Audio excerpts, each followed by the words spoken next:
convict. Before the oath taking ceremony. Remain standing, said the lawyer when he was trying to sit down. Fellow Toastmasters, dear friends, and your invisible lordship, I stand here to convict everybody who stood up for no reason. Dear friends, leads me to ask you a question. Have you ever been convicted? Ma'am, have you ever been convicted?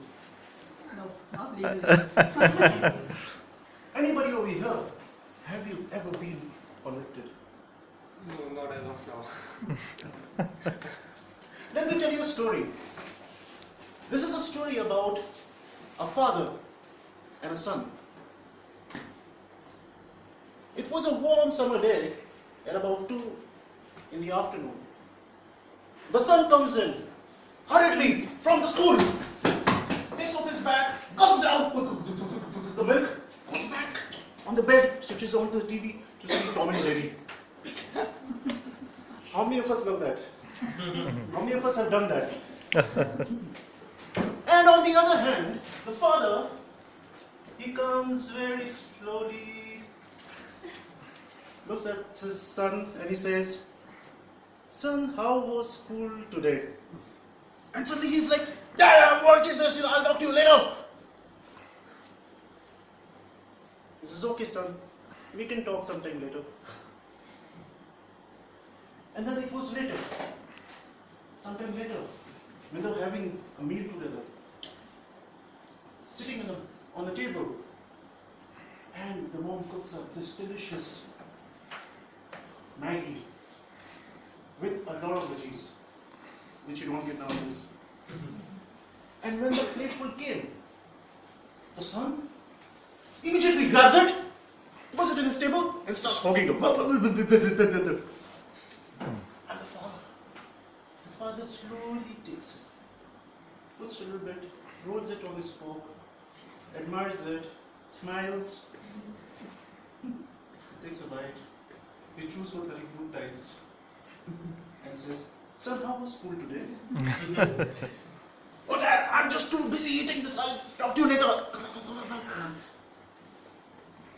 And then this attitude went on over a period of time. The son would come from work later on and he would go out partying. The son would come again and Dad would try to come and strike a conversation. And again he would say, "Dad, I'm busy." One evening they found themselves sitting in a park. Beautiful park. Lush green field, autumn leaves falling. And Dad was there sitting on a bench and he was there sitting beside him on WhatsApp. And Dad said, "Son, how's life? When do you plan to get married? You have a girlfriend?" He said, "Dad, I'm just replying to an important email. I'll talk to you later." He says, "Okay, son, I'll wait for that time." But the time never came. Like a thief that comes into your house without alarm. Dad suddenly had a massive heart attack.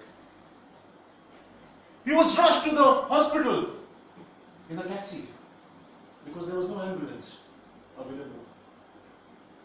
But sadly, just before he would reach the hospital, his father died on the laps of his son. Dear friends, that son was me, and that father was my father I could not save.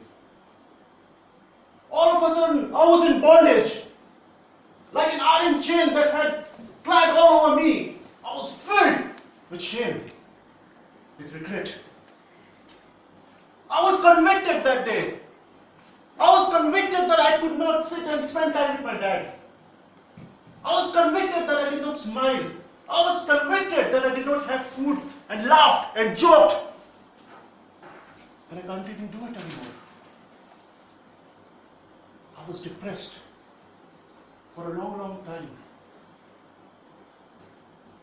But then I vowed to myself, like a convict, that I'm not going to let this repeat. I'm not going to get the phone or the tablet or the WhatsApp the better of me.